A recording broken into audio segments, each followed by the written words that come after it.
One of my favorite characters of the past decade was and still is Loki, going from a cunning and bitter old villain in his first appearance way back in the 60s to his current modern day interpretation, a witty, snarky, and charming anti-hero who just can't help but to fuck up at every single corner.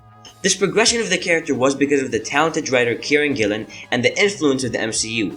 He's now a much more interesting and compelling character than he ever was before. And there came a plethora of excellent comics about this new version of Loki. And in my opinion, the best run was and still is Al Ewing's Loki, Agent of Asgard.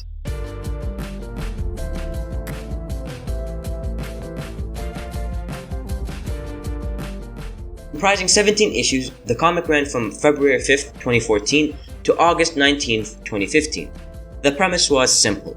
Loki wants to become a better person and change everybody's perception of him, going from the god of lies and tricks to something much different. He strikes a deal with his mother, who was the ruler of Asgard at the time, to become the agent of Asgard.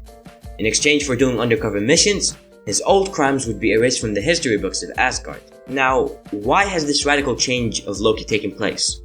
Why now, out of all times, does he want to be good? This is something that is actually explained before each issue of this series, so instead of this exposition being forced into the story, it's written in a very witty, fun, charming manner. This is the story of Loki. Loki was the god of evil, but he didn't want to be, so he died and began again.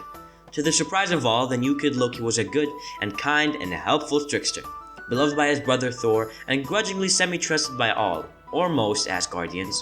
So naturally the ghost of his old self, or perhaps merely an echo of it, annihilated the kid version forever, stole his body, and wore it with none the wiser. To this day, no Asgardian knows. It was a blank slate, a continue, a way for Loki to have his fresh start and eat it too, to change without dying.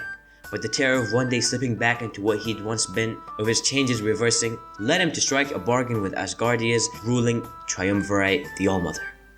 And with this first volume, we can clearly see one of the strengths of the series, the charismatic writing that's full of wit and sarcasm. It is so fun to read, especially when Loki is interacting with other characters, because how he speaks is so distinct and different. This effect is compounded further by the fact that the book mostly takes place on Earth, not the mystical city of Asgard, which gives it this layer of relatability. There is one moment that I absolutely love. When Loki is on a James Bond-esque spy mission trying to infiltrate Avengers Tower, he explains magic in the most poetically simple way possible. So, let's talk about magic. We can dicker on the exact rules if you like. There are all sorts of grimoires and cryptonomicons. I've got an AD&D manual somewhere.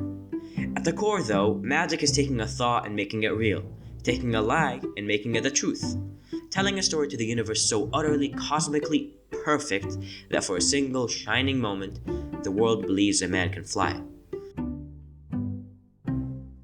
The amount of witty one-liners that are thrown are staggering, but it never gets gimmicky or annoying. It all feels natural, especially his interactions with the newly introduced character Veracity Willis, a person Loki met through a speed dating app. He has the ability to see through all lies. So, obviously, she becomes best friends with the god of lies.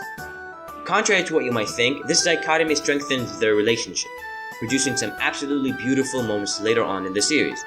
We are also introduced to a pair of characters, the gods Lorelei and the old Asgardian hero Sigurd. They play minor roles, mainly in helping Loki break into Asgard to uncover a secret he believes his mother is hiding from him. So Loki, working with Veracity, Thor, Lorelei, and Sigurd, are able to break into Asgard. This whole scheme has the feeling of a heist movie. It's fun, hilarious, and full of fast-paced, high-octane action. When it's all said and done though, what Loki uncovers shakes him to his very core. He finds the secret was himself. What does that actually mean? Well, we are introduced to this twisted version of Loki, who is King Loki from the very far, far, far future. Freya, Loki's mother, had been working with him to ensure the longevity of Asgard by using King Loki's knowledge of the future. He feels betrayed. He wanted to, as he puts it, break away from the chains of destiny, be something better. The sad reality is, his mother needs Loki to be his same old conniving self. She worked behind his back with King Loki to ensure the future. A future where Loki is, as he always has been, the bad guy.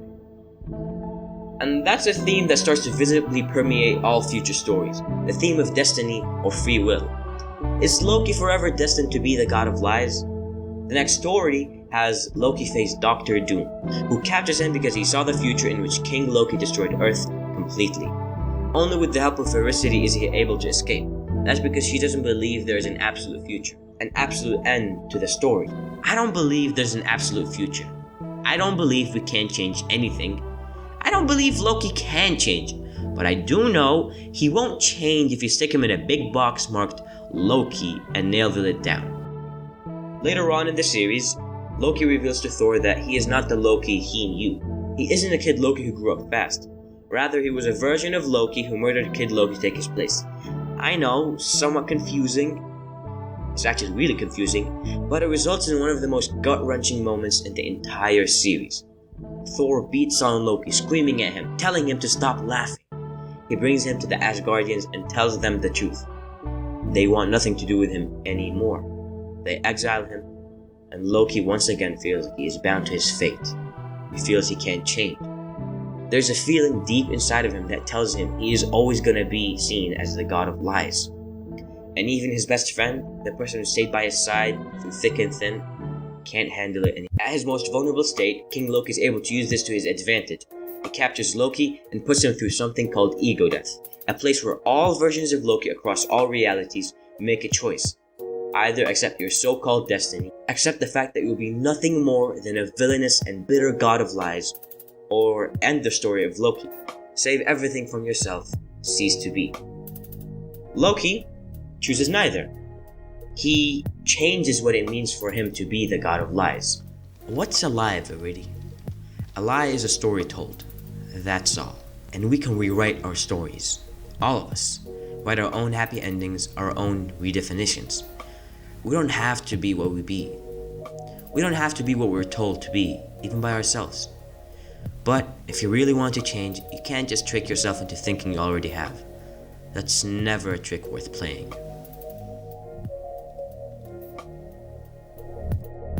Now, because of a line-wide event in which the Marvel Universe was ending, we skip 8 months into the future. Loki barges into Veracity's home and declares himself not the god of lies, but the god of stories. Back in the realm of the gods, the Queen of Hell uses the end of the universe as an opportune time to wage war on the Asgardians, using the help of King Loki. This, in my opinion, is a rather uninteresting part of the story, as it always has been. The series, I think, is at its weakest when it's dealing with Asgardian bullshit. It's like, gives a shit.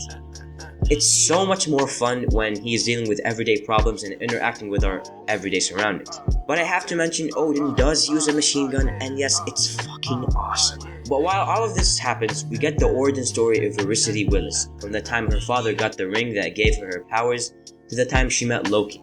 This is divided into 7 chapters, a number that represents completeness and perfection, a perfect end. But this is Loki we are talking about. We reveal that he has been narrating this whole story arc. The story is not over. After the universe has imploded into a blank, white void of nothingness, Loki explains a hypothesis he has. What if the gods were created by humans? The stories that humans told around a bonfire about gods, explaining things they could not understand. What if these stories were so powerful that the Asgardian gods of myth and legends were birthed from them? Despite the universe ending, the stories do not end. Stories are too powerful to die. When one universe ends, another is birthed from the power of a certain story told around a certain bonfire. The whole run has been about Loki being the best version of himself, being better than what people think you should be, rewriting your story. And to be honest, that's kind of inspiring in a way. We are all authors of our own story. Everyone is a story waiting to be told. Instead of letting the whims of destiny take the wheel, try writing your own. You might be surprised by the results. And as Loki holds a black marker, he draws a door with the sign next above it, drawn and written in the comic book font style, clearly alluding to the fact that Loki knows he is in a comic book, knows he is in a never-ending cycle of stories. And so he beckons Veracity to follow him into a new chapter, a new story, a new beginning.